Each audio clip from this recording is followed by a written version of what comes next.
Welcome back, everybody, to episode 96. Wow. Wow. You're really there. 96 of them things, That's bro. incredible. Episode 96 of The Lookout. I'm, of course, Meelz. I'm here with JG Akotsu. How are you doing, bro? Oh, I'm great, man. I'm great. It's been really, really hot here. We're still at the Kame House. We're still doing summer here, at the Kame House. Is it hot in real life and then also at the Kame House? Both, which makes it like 10 times worse. Yeah, Atlanta is definitely ridiculous right now, but it's actually raining today, which is nice. So, yeah. Oh, that's beautiful. Listen, New York is. It's just been. I think I've had every bit of weather: torrential downpour, extreme heat, everything of the whole gamut of summer fucking weather right. has arrived this week. But listen, we're here. We're still chilling at the Kame House for the summer. We're doing some great stuff. Yeah. This episode, we're going to be talking about Spirited Away. I know. Which is interesting. Yeah. It's the first time I've seen it yesterday. So it probably blew your mind. There were moments. I was more looking at it. You know, the crazy part about it is we'll get into it as we talk about the episode and stuff like that. But I was looking at it and I was like, this was the highest selling movie in Japan for like 19 years and like 11 months. Yeah, very long time. And then another movie came in the way, which we'll also talk about. But we're going to get into a whole bunch of that later. We have a guest online. This is our first guest of the Kame House this year. Very happy to have him on the podcast. He represents, you can listen to him, Spotify exclusive, sound only on the Ringer Network. Micah Peters, what is good, bro?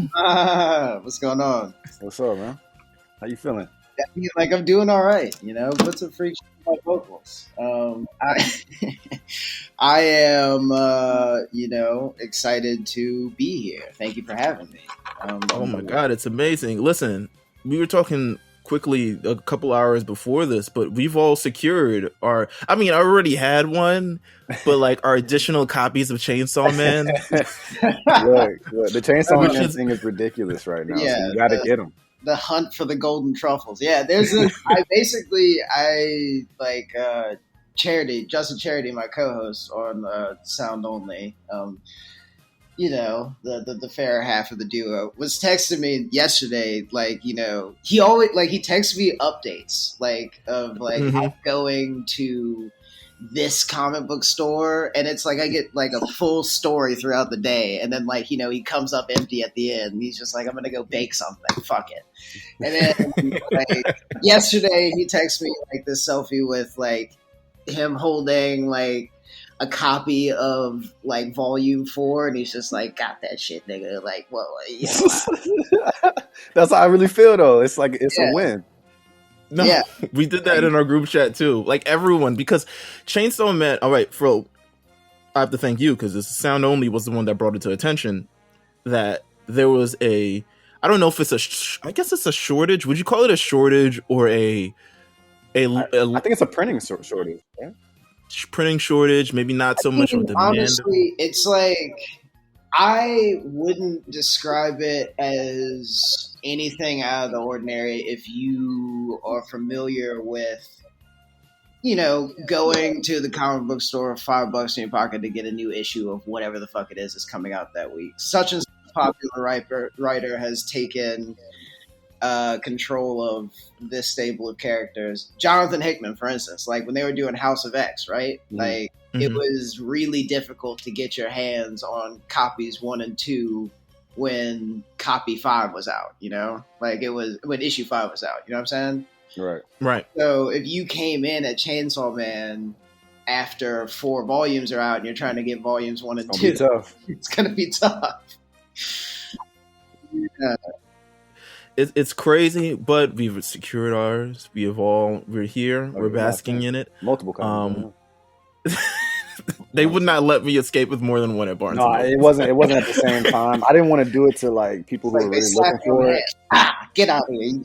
Did you go to multiple Barnes and Nobles? Did you come back with a disguise? It was one of those situations because I didn't want to take 3 at the same store, even if I could, because I knew people looking for them, so I didn't want to be dirty. But I did order some from like Buckhead location, and then over here by me, and I just went and picked it up. That's music. That's beautiful. That's do. amazing. Listen, Chainsaw Man. The trailer came out. The entire world is ready for it. Yeah, mind-blowing stuff. It's sexy as fuck. It is sexy. If you haven't seen it, go watch it. It's amazing. Do you know when exactly that's supposed to be coming? I'm not entirely sure. I don't think they gave a date. I think it's like they don't have a date. Yeah, I'm hearing October. Yeah, I thought I saw like a 10 somewhere. Yeah, I'm hearing October. Nothing official yet, but Yeah. I think, just because I think it's going to be around October, I think we're going to have a lot to go over in October. To be honest. We get Demon Slayer and Chainsaw Man, Platinum End, all in the same month. I have a strong. We're going to get into that news. Let's get into that news. But first of all, we have to brief people. Micah Peters, first time on the podcast, friend. I need to know your first experiences with anime and your first anime that you've loved and kind of all the firsts that have come with this. This is what you do typically for first time guests on the podcast. Like, what is your earliest memories? What's the first one that you love? What's the earliest thing that you watched? Like, break it down to me. Where were you? Right. So I was at home. Like, there was basically, I was a Toonami brat. It was more so like a situation where, the new episodes of Dragon Ball Z would be coming out. And that was like, I was stuck to that show. I would be searching for Angel Fire links, and, printing scans out and drawing them in my notebooks at school. Yes. Come on now. We know this feeling. Yeah, and eventually when the trading cards came out, I got into a fist fight over a holographic Piccolo one. But there was I had this friend named Barrett Bailey at the time, and we would watch Dragon Ball Z together a lot. He'd come over sometimes, and we my dad. I can't remember if the episodes would come out on Thursdays or Fridays. But fuck it, man. I do remember that my dad would take us to Circle K to get, or not Circle K. What the hell was the name of that convenience store? We got slushies. Either way, we got slushies on the way. Slushies were cotton. And we would watch Dragon Ball Z. But I mean, I was in the Dragon Ball Z. I was in the Yu Yu Hakusho. Ramen 1.5, Inuyasha. Yeah. The whole gamut of stuff that would come on from 5 to 10 or so at night. Yeah. First things we saw is American Kids. This is Yeah. More or less the marketing tactics worked in the early 2000s. Shout out to Viacom. Now, what are you reading today? If you're reading anything, are you reading any manga today? Are you watching any anime today? Yes. What are you into? Right now, I am reading the first volume of Pluto, the Urasawa novel. The Urasawa novel. It's really political intrigue, unspooling of some crazy robot human relations in the future thing. It's crazy. It's insane. Yeah. And I'm also on that same tip watching. Have either of you watched Vivi recently? It's only available on Funimation, but WIT, the production studio that did the first 3 seasons of Attack on Titan, because they switched over to Mappa in season 4. WIT picked up this new project, and it's only it's 1 season, and the story begins and ends in 1 season. It's I want to say it's 13 or 13. Oh, that's always good. Yeah, and it's a similar story of human robot relations in the future, but it has all these different influences that you can notice. Say Satoshi Kon's like score a little bit. There's also Right. some like Perfect Blue in there. You remember Cone, like the little teddy bear from Bleach? Like Yeah. there's a support character that like Yeah. is more or less modeled after that. But it's also like this battle anime also. It's insane. You gotta watch it. But yeah, that's also another thing that I've been watching recently. Guess I can use my Funimation account. So some good. Right now. I gave I've been it to using J5, like just so he can. You've been using it? Yeah, because I watched the new My Hero, and that too. Yeah, no one has been keeping up with My Hero except me. I'm very. If you like, all right, yo, like, how do you feel about season 5 of We My just Hero? spoke about this. It is the most, because I have so many thoughts. We don't have to do the whole thing. Yeah, we don't have to, but it's just like but I mean, like, the way that you like were trying to glide into that lets me know that you understand that season 5 is just a setup for season 6. Yeah, season 5 and season 4 is the setup for season 6 too at this point. And that's how they got it. Yeah, well, I feel like I haven't liked the changes that they've had, which is pure, like, I mean, we're gonna get to the arc that I love eventually, which is the My Villain Academia arc. But the fact that they've switched it around, I'm not happy, because on one hand, I get it. It adds a lot of intrigue. It adds a lot of intrigue to My Hero that like doesn't really happen. Usually you're not in the dark about things for so long. But also now the story makes like, it's just not as, it doesn't make as much sense as it did before. And the rumors is they only switched arcs around. It's because of the movies coming out. Which is bad. Which is, I guess, money talks. But yeah, I feel My Hero season 5, it just hasn't been as much of a adventure. I blame every other anime that's out. We were just talking about this, like My Hero's topics, the way it's written, the way it's put out, the way even it looks, and what we've just previously gotten for the past 6 months. Jujutsu, Attack on Titan, like it just doesn't. It's hard to readjust yourself into watching My Hero after all this, Promised Neverlands, all that stuff just looks so crazy, and it's just a different vibe, and it's violent, like it's just yeah. Let me ask you a question, Micah. Have you read the content obviously past season 5? No, I haven't. I have not read the My Hero manga actually. Oh wow. Okay. All right. Then I won't spoil it. Never mind. I'm just gonna say I'm late to the you read it.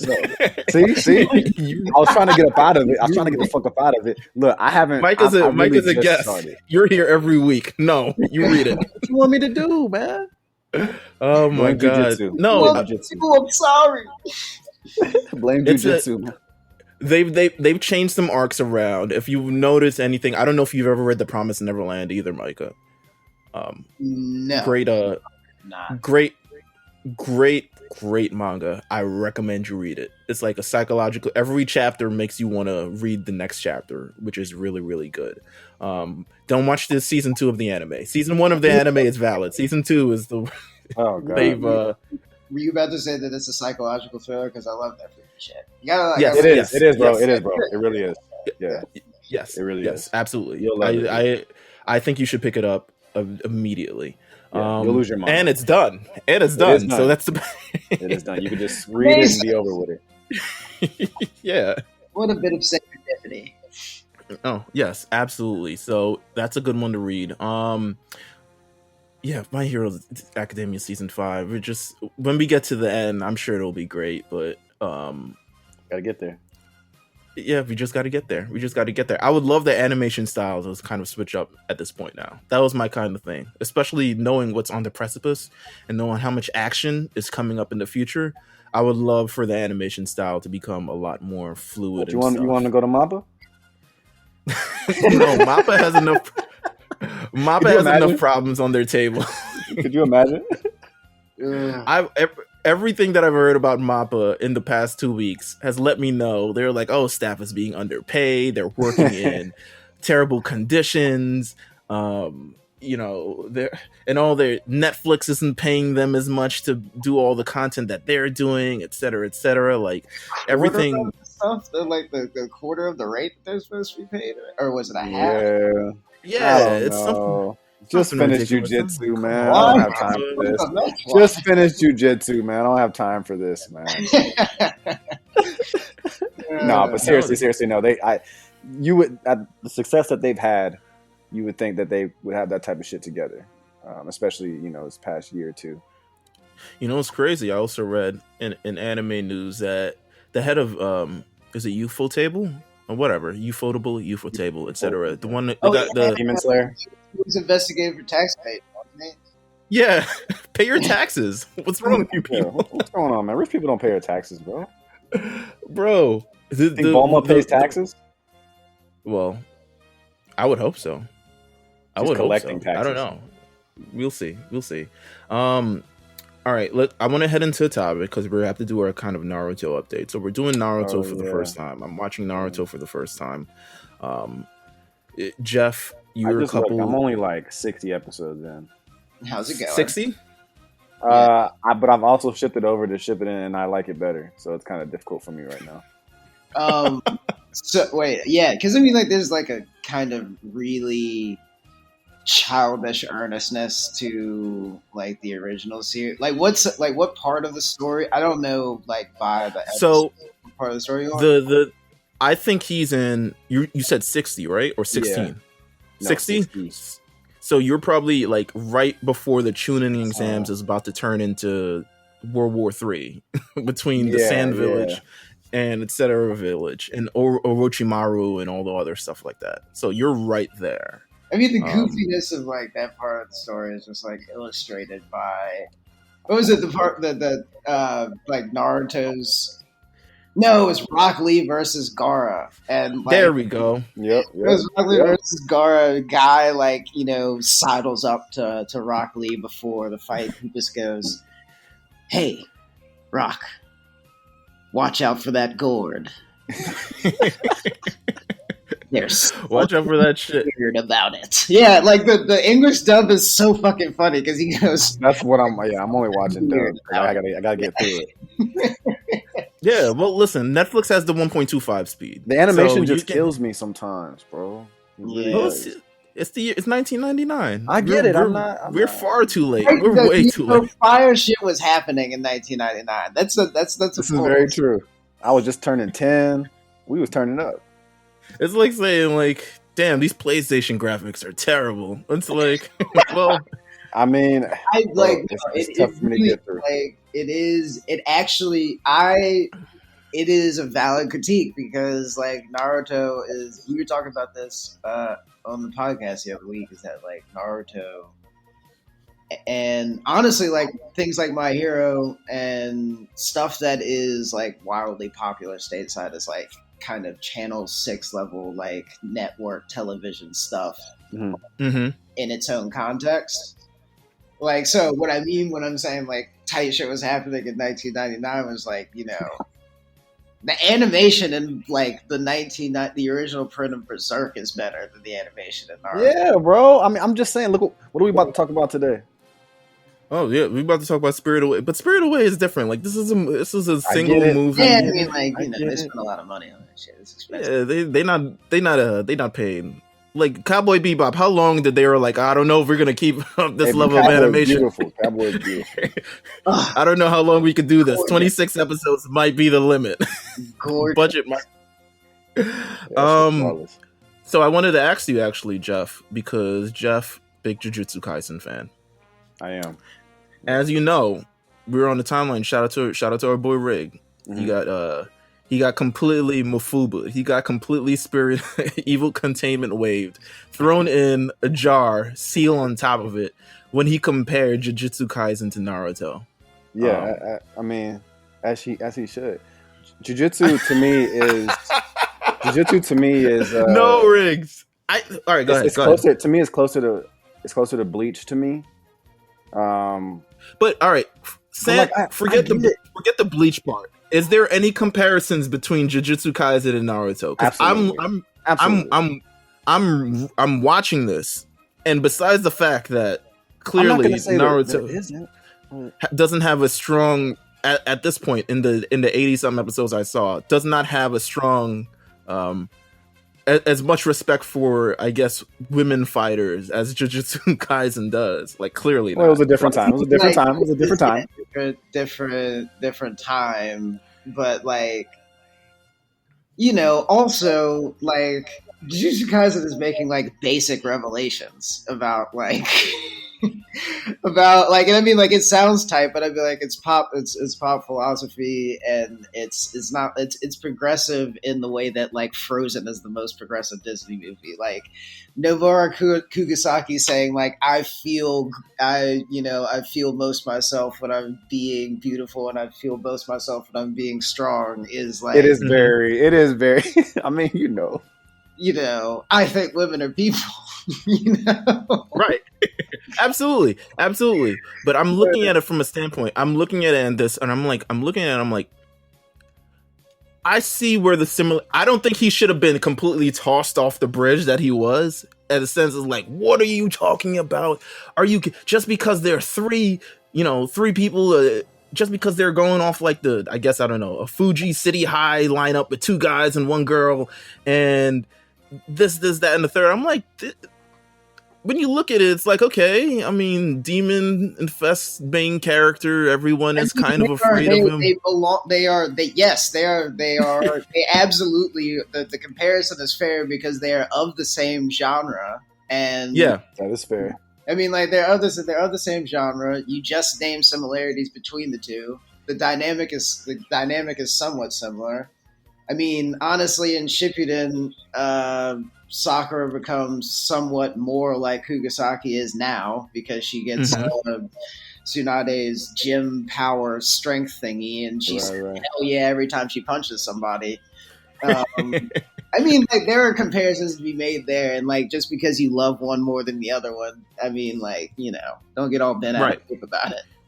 Yeah, absolutely. So I just wanted to let Rick, like, because I'm watching this, and we're gonna get to it eventually. 100 episodes. I'm almost through the 100 episodes.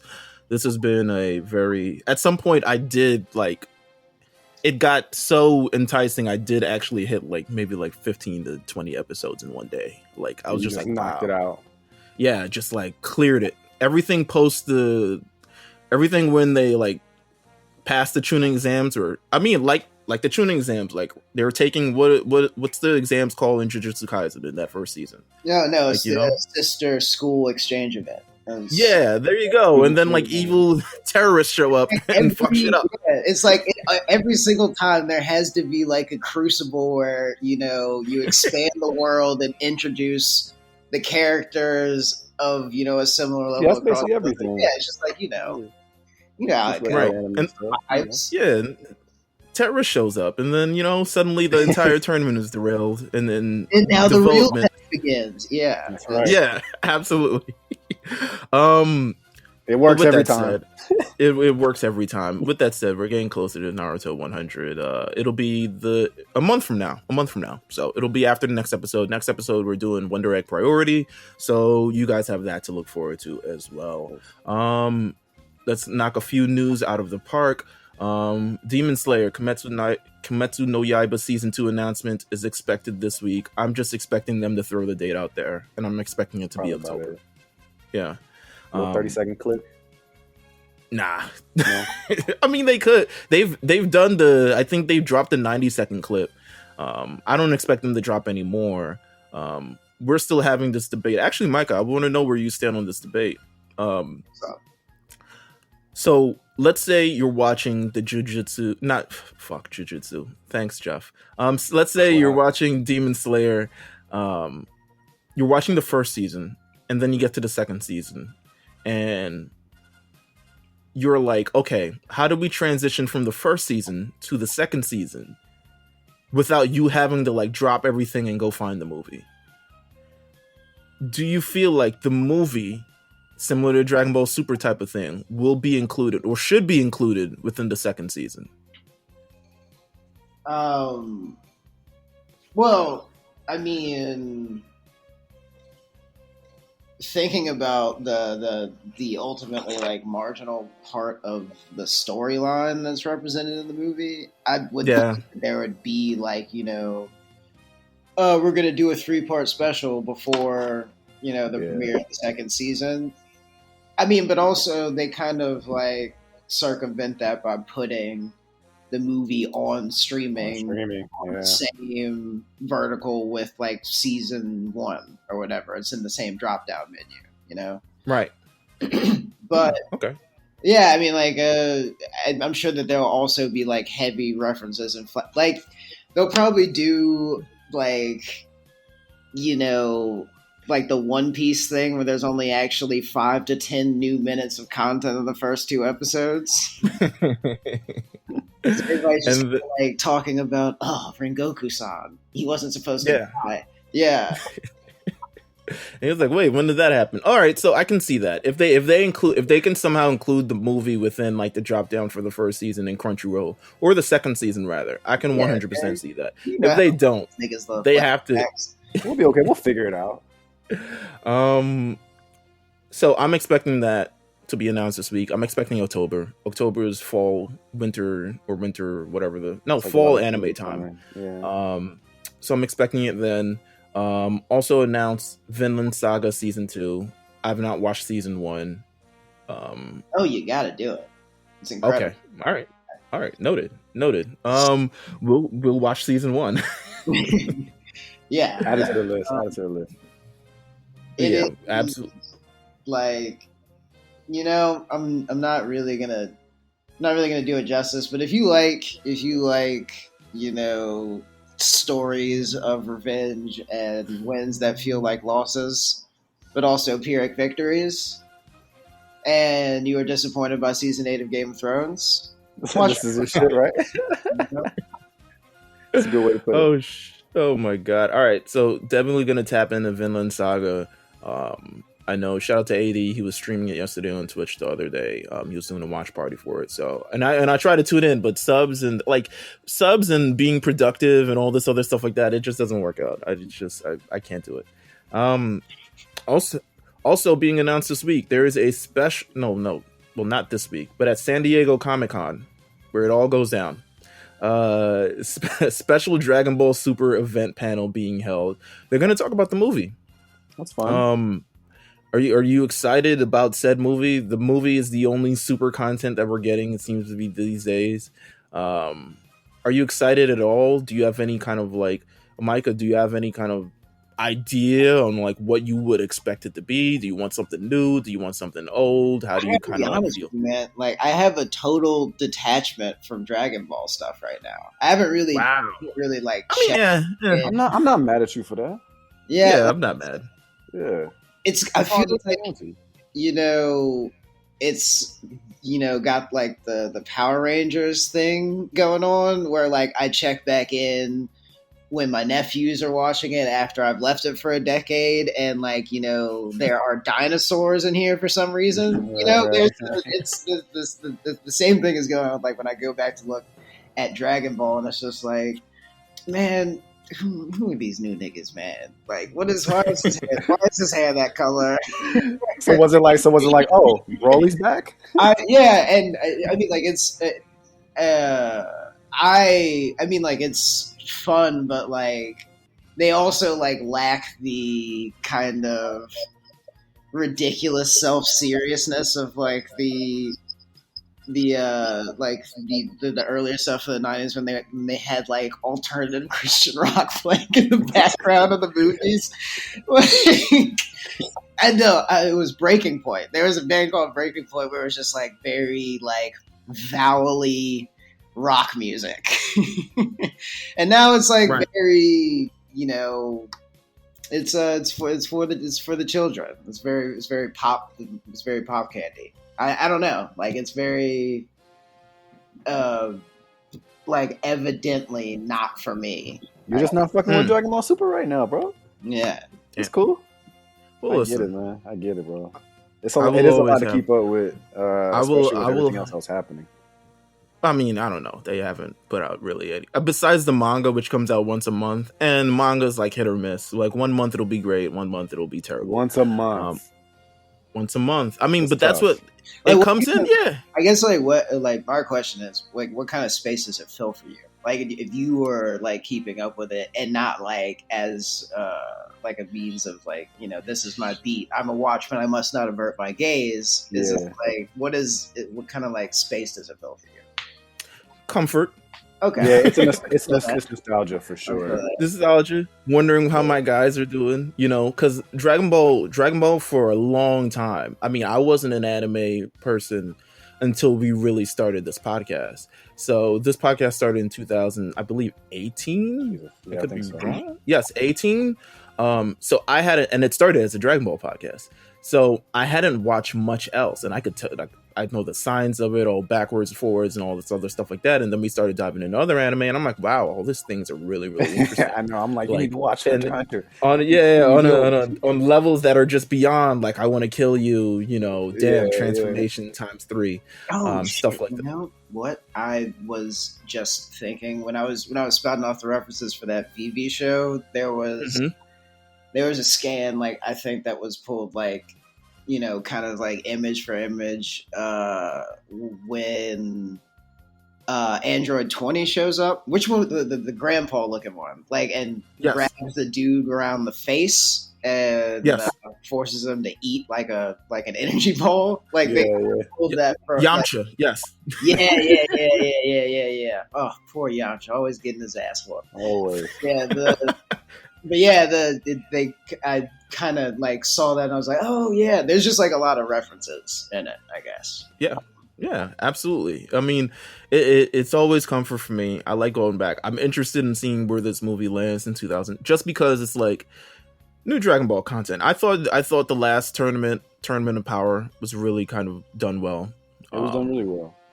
I thought we would have more anime content considering then, but I mean, hey, what are you gonna do? So San Diego Comic-Con, where it tends to go down for Dragon Ball Super related stuff, they're going to have a panel where they're going to be talking about the movie.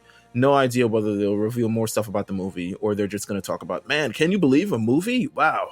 But we'll see. I mean, that's the thing. Which lends me to the segue of kind of the boom of anime movies, and which will lend me to another segue, which is Spirited Away, which we're going to talk about today. So we're going to talk about Spirited Away. We're going to take a little break. And then we're going to come right back and we'll talk about Spirited Away and why for 19 years and like 11 months it was the most popular highest grossing Japanese movie of all time. We'll be right back. Walt Disney Studios presents a Studio Ghibli film. Honey, don't take a shortcut. You always get us lost. From master filmmaker Hayao Miyazaki. What is it? Come on, let's go in. I want to see what's on the other side. Where are you going? Hey! You said just a quick look! Now let's go back! You shouldn't be here. Get out of here, now! What? Leave before it gets dark. You've got to get across the river. Go! I'll distract them. Mommy! Ah! I'm dreaming! Ah! Come on, wake up! I'm see-through! Don't be afraid. I'm Master Haku. No! I just want to help you. No! In worlds seen and unseen, where spirits are transformed and sorcerers rule. The witch Ibaba controls you by stealing your name. If you completely forget it, you'll never find your way home. Your name belongs to me now. One girl's future depends on her judgment. Aren't you getting wet out there? I'll leave the door open for you. Her courage. It's Haku! He's hurt! Haku! Haku! This way! Her loyalty. Haku helped me before. Now I want to help him. Everyone, I need my shoes and clothes, please. And remembering one thing above all else. I want you to know my real name. It's Chihiro. Walt Disney Studios presents a Studio Ghibli film. Experience a magical movie phenomenon embraced by all the world. Let's go!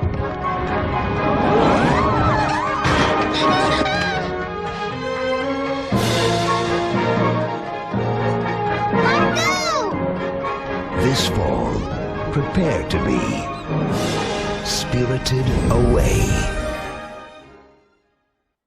And we're back. Yes. Spirited Away. Spirited Away. Good stuff. First time I saw this movie was yesterday. 2 days ago, right? Okay, yesterday. There you go.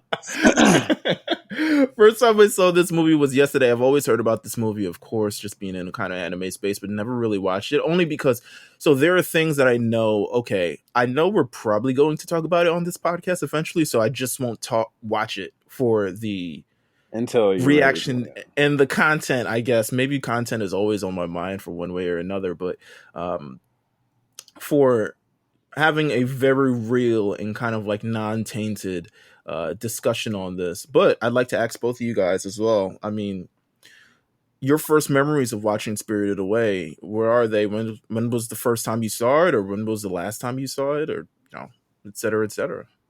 Okay, I'll go first. Yeah, so like, I mean, I'm not gonna knock you for not having seen it until yesterday. There were plenty of like Miyazaki films that I hadn't watched until like they were all on HBO Max. All the Studio Ghibli films on HBO Max. Like, I hadn't seen Nausicaa Valley of the Wind, which is like a more metal version of Princess Mononoke. But Spirited Away, I think, for me was also like a watching it at my house while my parents were at work late kind of situation. Same thing as anything else. Watching it after the fact on like one of those movie channels, Right. But yeah, I mean, I hadn't watched it for a while until yesterday also. Interesting. Okay. What about you, Jeff? Yeah, I mean, similar takes. It's not like I was like, "Hey, mom, I'm over here watching Spirited Away." It's not like something. If she saw me watching it, she'd be like, what is this?" But I had it on. Well, I didn't have it on VHS, but an uncle of mine in California had it on VHS. That's the first time I ever saw it. But there's no real you don't. Even at that time, I'm not like up in arms excited about Spirited Away. I'm watching it because it's in front of me. It's a cartoon to me. And I'm tapped in. I didn't understand it. Probably not till I watched it sometime in college again, where I really you could get things by your hand. I don't know if you guys remember Movie Stop. Yep. They would just sell like used movies. I found like the Goofy movie there, just shit you couldn't find no more, on DVD and whatnot. And I bought it there, watched it again. Obviously I'm older, I understand a little bit more, seen a lot more things. I was like, damn, this is really beautiful. You don't really get to appreciate what it looks like until you're a little older. Because as a kid, you're just like, oh, this is a cartoon. It looks cool, though. My fascination with this, I wanted to go in and I wanted to say, okay. And I hate going in with kind of expectations of things. I would rather just go in blindly and coldly. But knowing that for, I don't want to say 19 years and 11 months is just an expression, of course. It's not really. It could be 19 years and 8 months or whatever. It was a long time. It was a very, very long time where it was the highest grossing movie. So I sat down and I was like, what makes this the highest grossing Japanese movie of all time? Yeah. And I watched I watched through this movie and I was like, this is like it's kind of like careful Disney. Yeah. Okay. Yeah. All right. It is Disney. Yeah, actually. it is. Yeah. It is like, okay, Charity is like the smarter of the two of us about talking about Eastern animation as a response to Western animation and right. kind of like cross-pollination between Disney and the anime industry. But it's a similar sort of kind of false bottom magic, like Hmm. that you really like. That's just like charming and like effusive and like easy to settle into. Absolutely. Like it was to me. Well, first of all, watching this movie, I want to get to the actual poster itself. I don't know if you've seen the poster, the theatrical film, because I could not for the long time Spirited Away. I looked at it, and you look at the poster, and it's two pigs, and it's obviously Chihiro, and I'm looking at it, and I'm like, all right, this movie about spirits? Is it a is it a horror movie? Is it a sneak? Like I could not It for all the life fits. of me. It all Yeah, fits. it. Yes, I mean, the answer to all those, Everything. and all that is yes. because the first, all right, so for the first like maybe like 20 minutes of the film, I'm like, this It is creeps a you horror out, movie, does right? it not? Sometimes, every now and No, then. I'm like, what? Now it and creeps then, me out the every first- now and then. I was legitimately like, okay, where is this going? Like, you're watching the parents. All right, so let's get into the actual movie itself. The parents, halfway into pig scene was like, all right, what's going on here? This is Well, it plays out like the beginning of every family related horror movie, where it's like we're moving to a new town. We're moving to a new town. Oh, go ahead.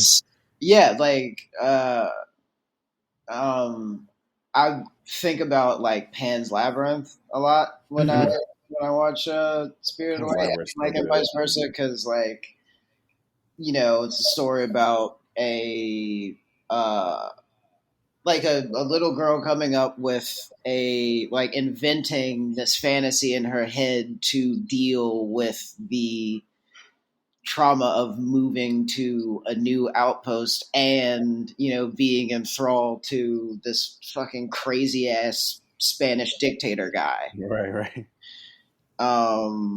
And it's ultimately sad in a way, but it's also kind of heartening because it's like a story about resilience and being able to open yourself to what it is that her mom says in the car when they are like, in the first 5 minutes of the movie. It's just kind of like moving isn't like, an end of Yeah, it's supposed to something. be an It's a new adventure. adventure. Yeah, it's the movie kind of starts off on this kind of like very eerie trip of like, oh, it's family driving. We're in a new town. We have no idea what anything is. Oh, wait, look, here's a road that just leads to nowhere. Let's drive down that. Yeah. No, it's a shortcut, even though I've never been to this town before. And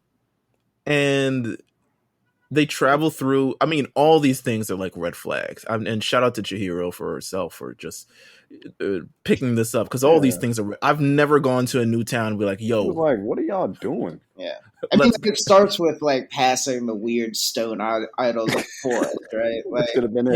yeah, which I mean, honestly, Guillermo del Toro, I think, pulled that one like directly because there's like in the like she passes and like when they're in the convoy, the little girl in Labyrinth passes that little tree where the weird looking grasshopper thing is crawling into it that looks like weird. Right.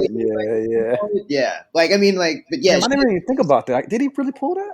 I've like every one of your right. like your favorite fantasy director or your favorite science fiction director has watched a Miyazaki movie or Cowboy Bebop. I guarantee it. They pulled. Like, but yeah, like she's like y'all said. I mean, like she's clocking every single thing that's happening. Right, absolutely. And they go into this town, this abandoned town, essentially, or it's like a carnival or something that's going on.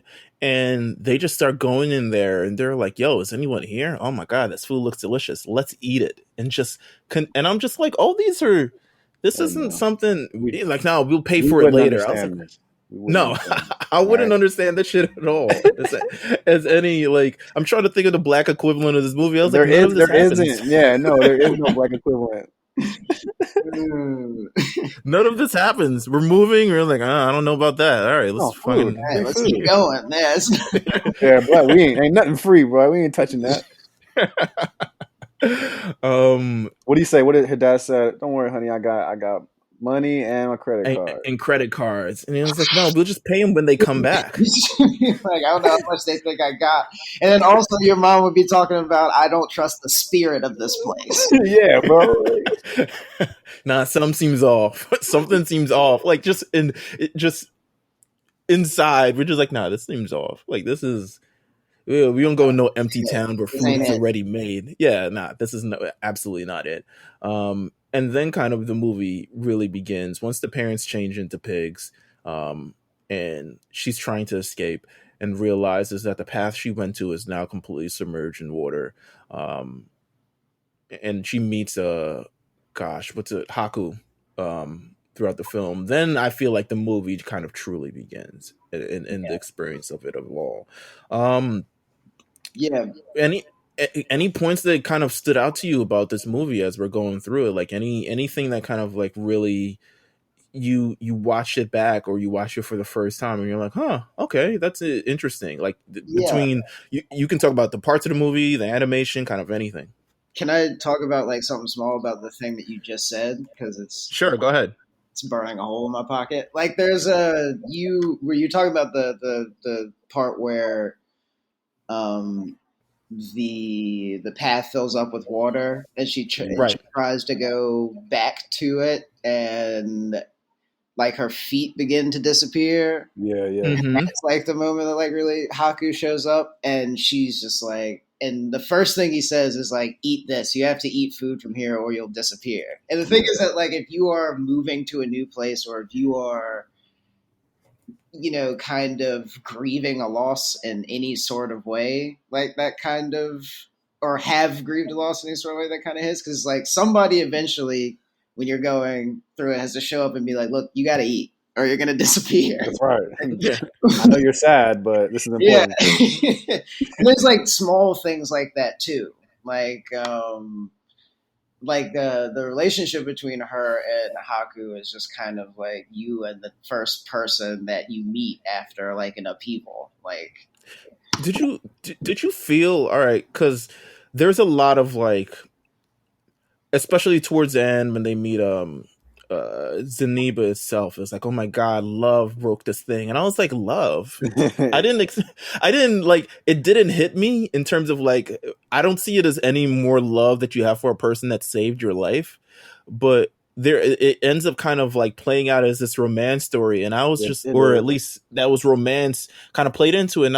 And I was confused for a second because I was like, yo, where did this kind of come from? Like, this man saves my life, but I don't have any more love for him than someone who would, I guess, save my life. Maybe it was just the action of it.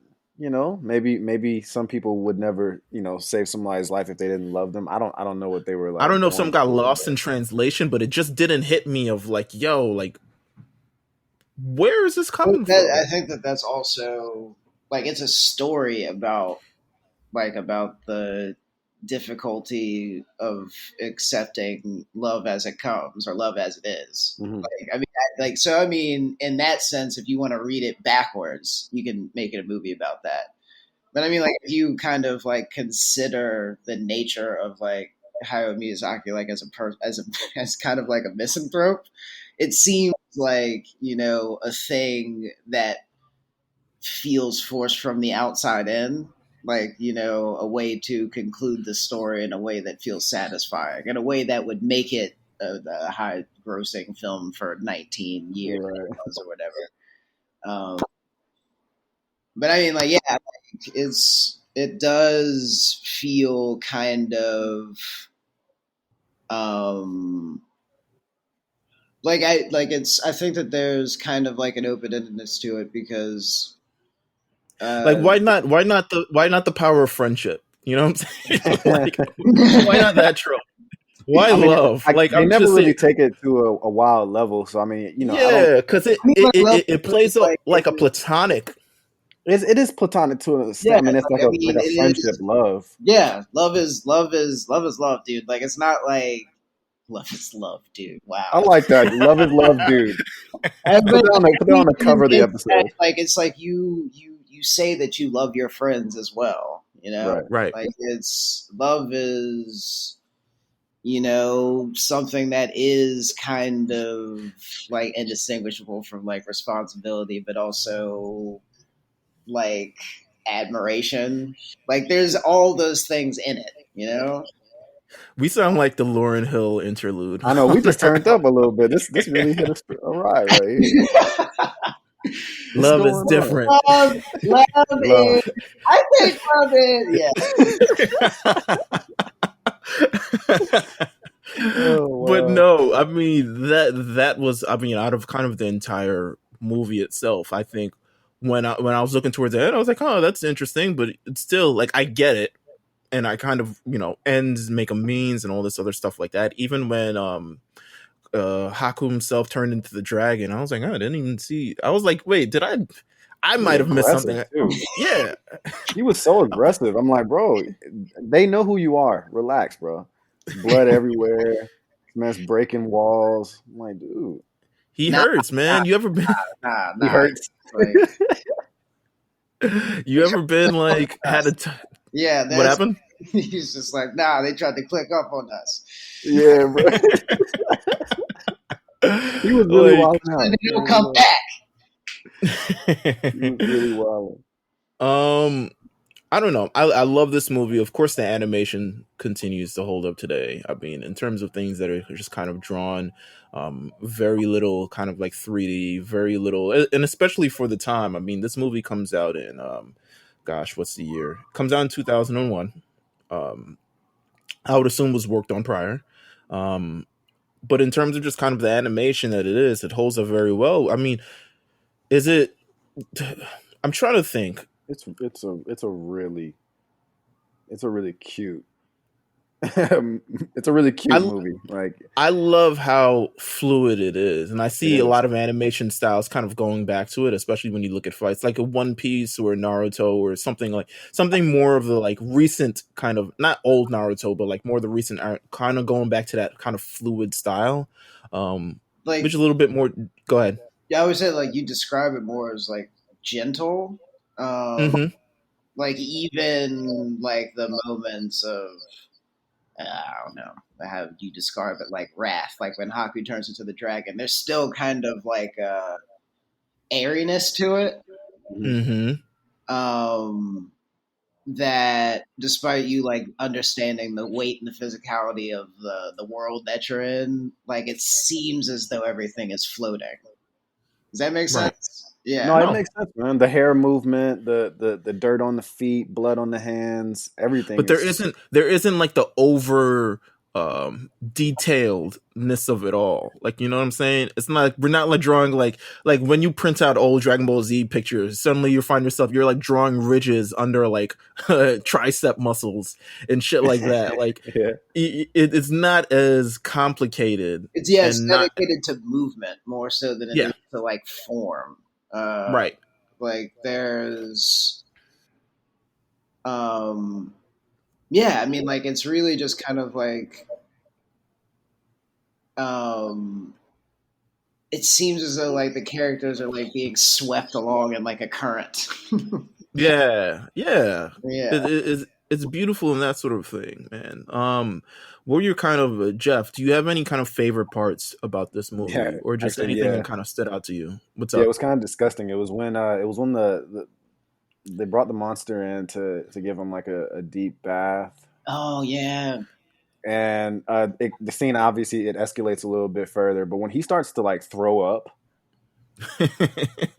I'm one of those people. You know, like if Meelz threw up next to me, I'm probably gonna throw up as well. It's only natural. You know, I'm looking at him like, you don't. Is it seeing the throw up or is it the gagging and shit that? It's the gag, because then I'm like, wait a minute, I feel that too. You know what I'm saying? You gotta be careful, bro. And it is very fluid. Like it looks, oh, that looks like somebody throwing up for real. Like, yeah, there's like such close attention paid to like how these things would like what the bodily functions of these weird kind of things made up would be. Because I mean, have either of you like watched the Kingdom of Heaven documentary, the Miyazaki documentary or whatever? I have not. It's good to like just kind of like get an image of the person that made these types of like that provided so much joy to the world as like that kind of like just wants to be left alone. There's yeah, I mean like he'd send his animators out to you in order to understand how a dog's tail wags, you need to know how a palm leaf moves, or like, it's that's crazy as fuck. Yeah, not crazy, but like it's fucking hard, right? It's incredible. Like it is incredible. It is. Yeah, I'm over here like that thing is like going down the bridge. I'm like, it's getting everything dirty. Like I'm thinking about the time they're gonna have to take to clean all this up. You know what I'm saying? This dude's just walking around through this bridge into the actual like spa. I'm like, dude, he's ruining so many things, and you guys are just worrying about the money at that getting point. him into the bath. Yeah, get him into the bath. I'm like, yo, he's fucked up everything, bro. Who's cleaning this shit? First of all, shout out to like in the beginning of this movie, humans are being like, "Oh my god, there's a fucking human. What is it?" And I'm like, wait a minute, time out. There's mad. Wait, are you? I guess they're spirits. Are all of them spirits? Is Lynn a spirit? I don't know. Here's my thing though, because he did say she'll eat like us for a few days and she won't smell no more. Relax. And I'm like, what the fuck is going on here? Don't we all? But nah, I was just kind of I was trying to explore that as well. I was like, yo, listen, they talking about humans in this kind of aspect. I'm like, yo, but there's a lot of humans here. Unless they don't really know that, or they're spirits. Are they all spirits? Is she the only human here? Is the fact that she was turning into a spirit and disappearing? What happened to kind of everybody else? Or did they all eat the same food from the place? Like I had a lot of questions regarding that because I wasn't fully sure in terms of like humans, what classify as a human, why are they discussing things as just humans and stuff where other human-like things existed in the film. So yeah, I wasn't sure about, but I kind of love this movie. From my favorite part might just be the just exploring the kind of world of it, the bathhouse thing, because I think the bathhouse is beautiful. It made me want to go to a bathhouse. Don't know if anyone exists. I did look it up. I don't think anything exists close to me, for good reasons. But kind of seeing how the structure of the world works, I was like, oh, everyone needs to get a job and everyone needs to work in this kind of bathhouse, and even the the cleaning and stuff and all this other stuff, and taking away the name that what's her face did, Yubaba, taking away the name. I'm giving you your new name, and if you forget your name, that means you've forgotten who you essentially are. I was like, oh, that's kind of sense. I was like, okay, yeah, that's fair. I get that. Yeah, it seems about right. Yeah. It's like, you're Sen now. I was like, okay, I'm Sen. He was like, but never forget your name. I was like, you know what? You're right, brother. I will never forget my name. Never forget my original name of where I come from. Yeah. brother. Get on your cash app. Yeah.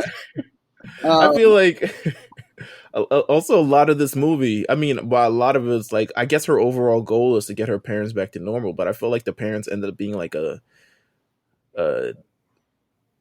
just kind of being like an afterthought until probably like the last like 10 minutes of it. Yeah, they could have stayed pigs and she probably would have been okay. It's about the friends we made along the way.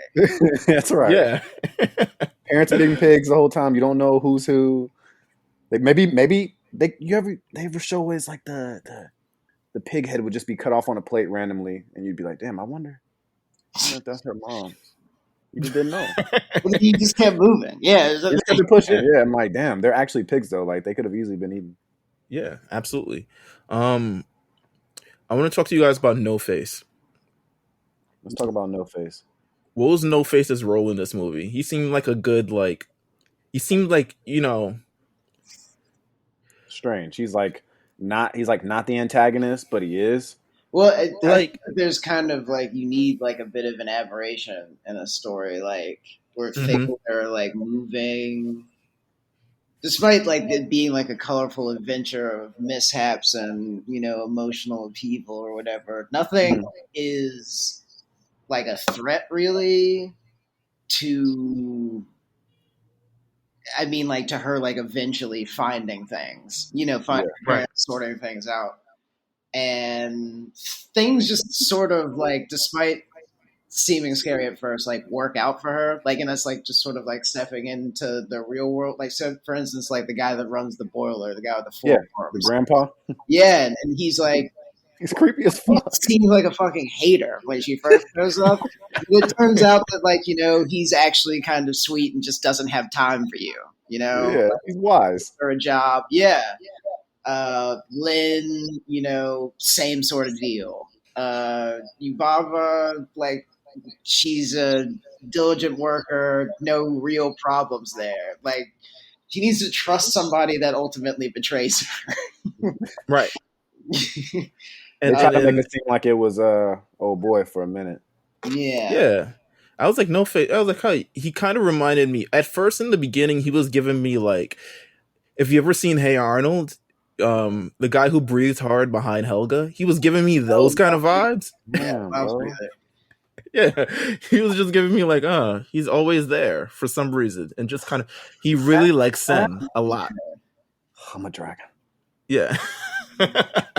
He was giving me those kind of vibes, and then he manages to enter the bathhouse because Sen lets him in, and he just goes fucking crazy. He's like, what? Gold? I can make whatever shit about anything. And they start feeding him, and he's like, oh, I'm loving this. Turn this up. Like, once you invite us in, we are in. Not unlike vampires, I'm gonna leave the door open for you. It was raining. I'm like, damn. Yeah.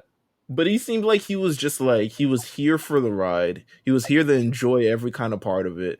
He didn't know what he was getting into with the bathhouse thing, but he was like, fuck it. If I'm here, I'm going to eat everything that I'm supposed to eat. And I'm going to give them fake gold and make them all love me until, I guess, Sen disappeared. And he was like, yo, where's Sen? And started like vomiting all over the place in terms of trying to find her. But, I don't know his role in the movie, and then he ends up staying with Zeniba. It's like, yo, he ends up being kind of cool. Yeah, not a bad guy.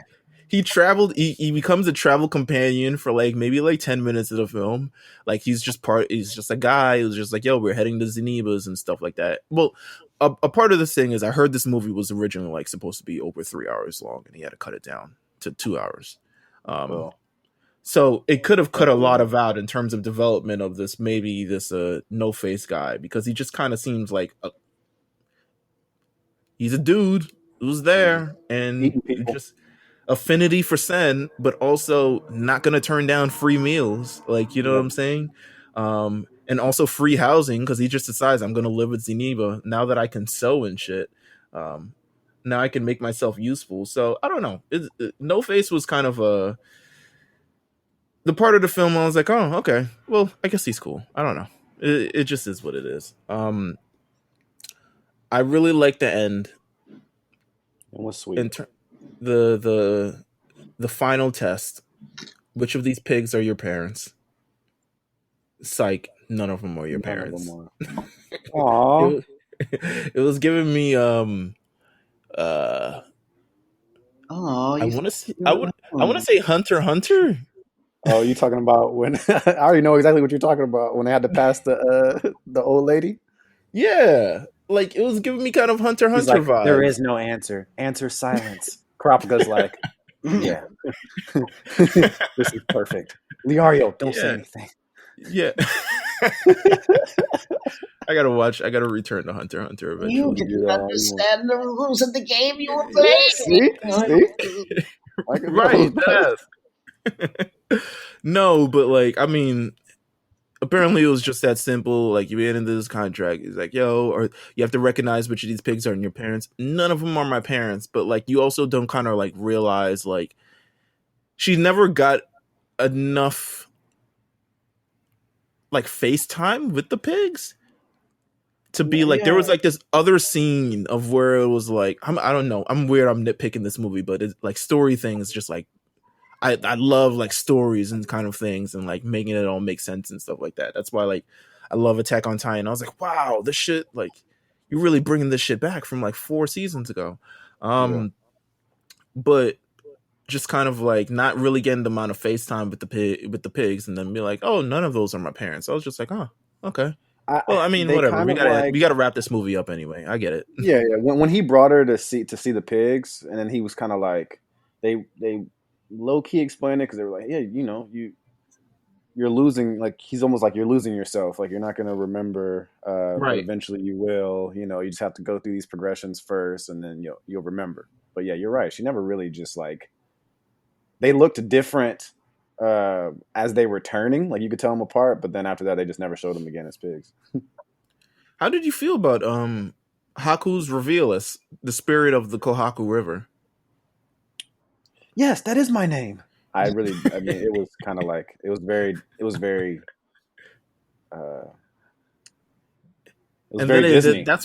It felt Disney. That's what I'm saying. Like it felt Disney to me. Disney. I was like, whoa. They're like, like, you just gotta feel the magic, bro. You gotta just part of the cards. Just fucking like let it happen, man. Like it's like the part of the charm is like the fatalistic quality of the movie, but like it requires a bit of just kind of like, all right, piecing it together. Yeah, just piecing it together on your own. He like starts falling to them from the sky, changing back into a human. I'm like, oh, that's it's just like, yeah, his name. Like, oh yes, that is my name. You're like, man, this score is beautiful, man. Like, I know. I was half expecting him to turn into like a body of water, like Alex Mack type. I know. I thought they were gonna fall in the water too. That was my first process seeing it. But you know what's crazy? Or when I want to ask you guys, do you know what the weird thing about like that baked lizard that he was like using as, take this and let her work for you? I'm like, why y'all like these things so much? Oh, it's yeah, like a burnt lizard. Fried lizard, the fried geckos. Yeah, is this like a delicacy? Like, yeah, I like that. Like that's just like a thing. They just kind of. It's a thing. In this world, fried geckos are the equivalent of Turkish delight. We're just like it is a thing that you are like too broke to understand. Yeah, it was just weird. He pulled that shit out of his pocket. Like, look at this. You ain't got enough gold nuggets to. Oh my god! Like the train passes too. Imagine like having 40-year-old train passes, and it was like, yo, I thought one day I'd be able to use them, but then I got this job and I've never been able to use them. So here you go. You know what I'm saying? I was like, oh, okay, pretty sweet of you. But yeah, I think overall this was a sweet movie. Overall, I looked at it at the end of it and I was like, how does this movie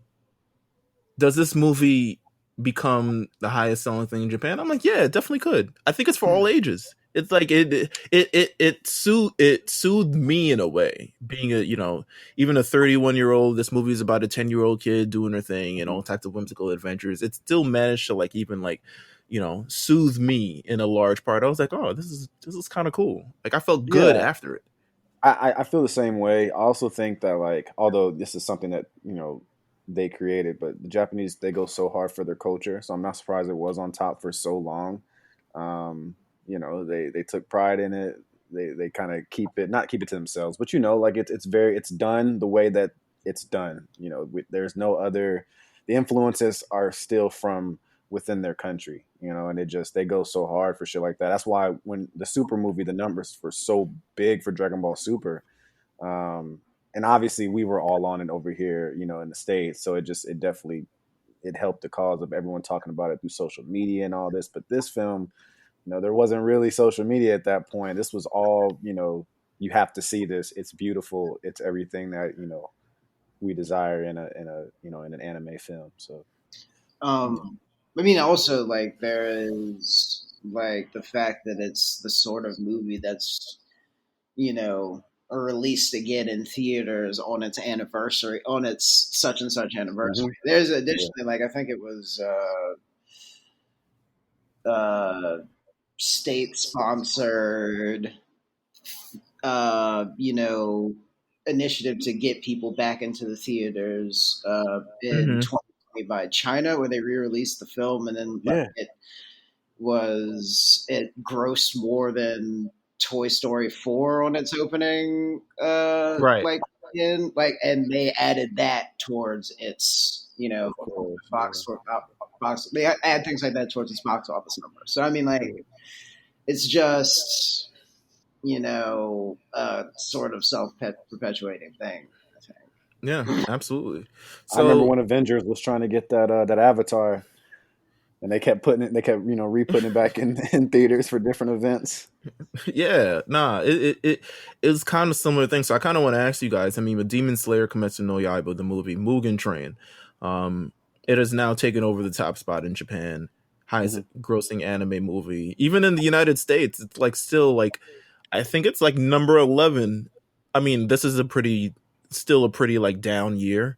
But it's like still number like 11 on terms of even in the United States for like highest grossing movies. Um, you put these movies kind of stand side to side.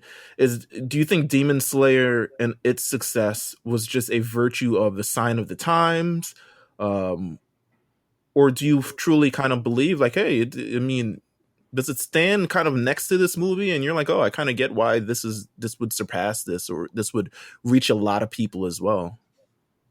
I mean, I don't know if it's like on the same level as Spirited Away. I think it's more in tune with how we, talk about things on a day-to-day basis with social media. It is popular. I think there's just more people in tune. It's more accepted worldwide too. It's a different kind of like momentum. Absolutely, absolutely. I think it's important that people do give these movies a chance and go see them and spend money because we've seen uh, the work that gets put in. But I don't know. It obviously stands next to it because of the sales, but it's just a different time. We have way more resources too. If this was well, I don't know how it would work today if it came out, but I think it would still be pretty successful today if this was something completely new. And we saw it with Demon Slayer, we saw it with Dragon Ball Super Brawly. We'll probably see it with Jujutsu. We'll probably see it with the other Dragon Ball movie coming out. I think it's a new trend. I think these numbers will continue to kind of be beaten because the ceiling was kind of low in this genre. And yeah, we're here now. It's just kind of where we're at. It's so acceptable. I think everyone gives it a real chance, which is obviously why me and you do this show, Meelz. It's important. What do you think, Micah? Yeah, I mean, like kind of a different sort of like momentum. Like Miyazaki having put out however many films before Spirited Away, and it being like a feature, being like, oh, it's the new Miyazaki thing that you got to go see, and then it being as good as it is, is a different kind of thing than the Demon Slayer manga being like having as high circulation as it did in Japan, and then having been rushed to a conclusion, and then the first season being as popular as it was, and then it having garnering such mainstream popularity as to have its author go back and rewrite the ending because it wasn't satisfying enough. Is a different type of like popularity, I guess. Absolutely, yeah, nah, for sure. And I mean, like ultimately, like what I think I was saying, like at the beginning of like the podcast, is like the part of the story, like looking at the movie itself of Demon Train just by itself, like, I mean, like, and Charity came into it having not watched any or read any of Demon Slayer, and could pick it up and watch it like as a contained narrative. Yeah. But it's not like the same, because it's just a stopgap for the second season. Right. No, you're absolutely right. I thought it was definitely the success of Demon Slayer to me has always been like, wow, this like it felt like kind of, I don't know, it felt like an anomaly. I still don't really know how to kind of explain, like I can see why, in terms of, you know, a lot of these things are like honed in on Japanese culture and a lot of those things. And I think the episode 19 of Demon Slayer did really, really big for the rest of the show, because I think that episode and just kind of how well done it is, and you look at this the animation for that show. Wow, is it really the animation?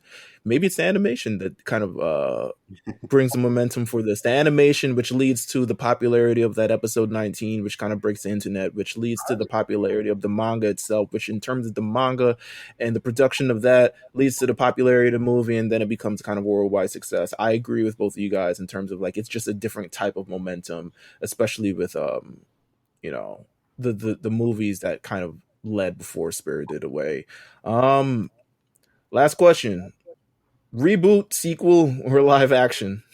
Which one of the, if you had to take one, you don't have to. You have to take one. You have to take one. I was gonna prefer. You have to take one. It just stays where You can do it under the guise. You can do it under the guise of I really don't want any. But if they were one, you had to take a reboot, a sequel, or a live action to Spirited Away. What would you take? I would prefer to not take anything. Of course, yes, but that's the. I think it should stand how it is, but I guess I wouldn't cry at like a episodic one season back into the world. Is that fair? Can I say that? Like a Netflix? It would be. No, I don't want to say Netflix. That's a reboot. That's a reboot. I guess that's a reboot. Okay. I would be okay with that. Not necessarily the same situation, same setting, maybe different characters. I wouldn't be completely mad at it, but I don't want to see a live action. That is for sure.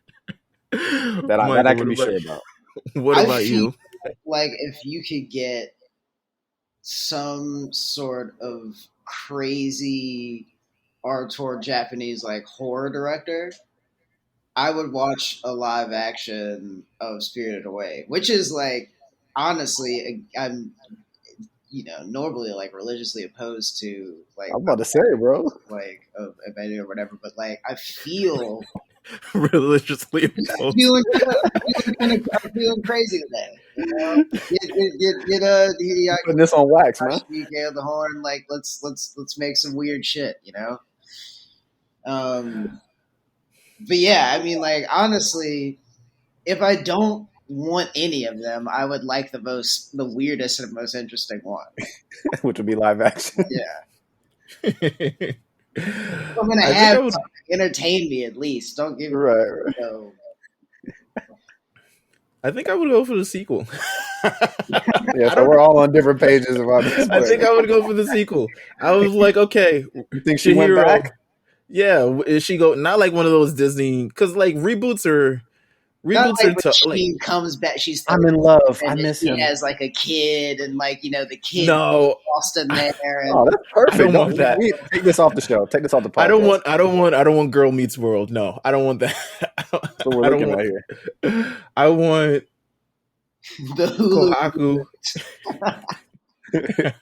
Kohaku is in trouble again. And you know, yes, the only person that was able to save this world can, you know, enjoy it again. Maybe Zeniba is dead. Maybe the baby becomes an evil thing. I don't know, but baby turns out to have bad vibes. Yeah. Yeah. I think I would go for the sequel. I feel like there's a. If I had to, I definitely wouldn't touch anything about this movie, and thank God it hasn't been touched for the last 20 years. I'm sure it will. Look at it, you know, up to us. If it's up to us Americans, it's gonna get touched for sure. Oh nah. I mean, this was. I think the closest thing. I mean, it was a dark thing to say, but I like Miyazaki would have to die first, and like they would have. Yeah, there we go for sure. Like, absolutely, we don't want that, but yes. Its biggest claim to fame, I think, was in America. Nobody would let anybody do it. I feel like its biggest claim to fame in America was winning that Academy Award, and it won it against Ice Age, which I haven't seen since the first time I saw it. Really? Yeah, I haven't seen Ice Age since. I've seen the first one a few times. Ice Age is one of those movies that they play in like. It didn't age very well to me. They play in like a DMV or something. I don't know. Yeah.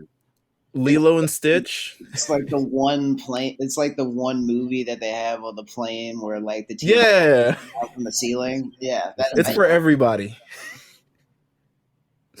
It beat Ice Age, Lilo and Stitch, Spirit, Stallion of the Cimarron, It's trash. um, and Treasure Planet. I've only seen kind of two of these, but you know what? Shout out to Spirited Away, still being the only anime movie to win an Academy Award, for Best Animated Feature. So shout out to them. And shout out to you, Micah. Watch Ponyo.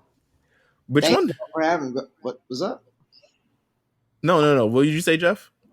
I said next year I'm gonna have you watch Ponyo. Oh, well, yeah, we can definitely do that. I mean, we can get in a lot more anime movies, but thank you, Micah, for coming through and being the guest on our Spirited Away episode, being the guest at Kame House. Yes, thank you, man. Thank you for allowing me to darken the doorway at Kame House. I appreciate it. Listen, you can't get much darker than that Kame House, man. Like, you know, there's a dark area in this house somewhere, and somewhere deep in the basement. It's locked. It's locked. Oh, I'm pretty.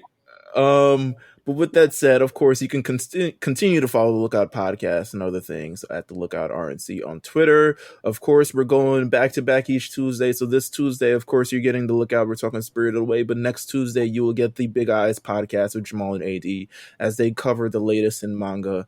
I'm interested in kind of everything that they have to talk about, and if Jujutsu Kaisen will be back. I mean, that's the thing. When are we? Let me They talk said to it was a Gege, man. month. Let me see what Gege talking about. He said it was a month. Cap. Yeah, he got suspended, bro, for them 2 pages, man. I'm gonna talk to Gege. I'm gonna talk to him. Are you all right? Do you subscribe, Micah? Do you subscribe to that theory as well? Do you think he needed time off, or he got punished for them 2 pages that he submitted? I think I want to believe that it was just kind of like, I need time off. I want to believe that it's that. But then again, like, I'm also one of those people that sneakily believes that, like, Michael Jordan was suspended for gambling on his own game. See? Play baseball, See? But look, Meelz, I'm telling you, I got the Shonen Jump that has that chapter in it. I have it, right? And I was flipping through it just to look at the color pages. And I mean, the page is there, undraft that gets it's clearly the rough draft. They were probably pissed about that shit, man. But at the same time, it has to get cleared through somebody before it gets printed, right? That's my only thing. Probably also, like, to be honest, like, the working conditions of like mangaka are kind of like terrible. So it's also like a thing that I want to believe that it's just time off, because like either one of those things would be bad. Like because it's like it's kind of like that thing that John Barenthal says in Ghost Rider, whether it was like, the car wreck or whatever, it was the book that killed him. Like right. It's probably just like the if you need to turn in like so much shit every week, because you have one of the most popular manga in circulation, eventually you're going to slip up a little bit. And if you get to the degree that you have to take time off, or I mean, like, either one, I mean, like, it's probably just necessary for we're in agreement that it was the right thing to do regardless. Yeah, absolutely. So maybe Jujutsu Kaisen will be back by the time it's the next Big Eyes. Next episode of The Lookout at Summer at Kame House, we'll be going over Wonder Egg Priority, which is Jeff's pick. So I love Wonder Egg. Make sure it's 1 season. I think it's 13 episodes. I think it's done. So you have that to look forward to. You have that to go through. And yeah, we'll be back next time. I'll still be going through Naruto. I'm still going through Wonder Egg Priority. I'll still be going through. We still don't know how we're ending this, but we are ending this. Thank you guys for listening, and we will see you guys. Thank you for coming on. Thank y'all for having me again. I appreciate y'all that, for real. Absolutely. And make sure you listen to the Sound Only podcast with Micah Peters and Justin Charity. You can find it on Spotify. I've listened to it during work where I've had to kill so much time, and it is I don't know if you guys think this, it's a great binge through just like multiple episodes. It's a really good binge. Yeah, I Like, appreciate you, man. For real. yeah, Like, yeah, we really enjoy abs- making it, so we always love to hear when people like to listen to it. You know? and that comes across very well. The fact that you enjoy yourself while doing this and talking all this nerd shit, it comes across very, very well. So, appreciate you guys, and again, we will see you guys next time. Take care.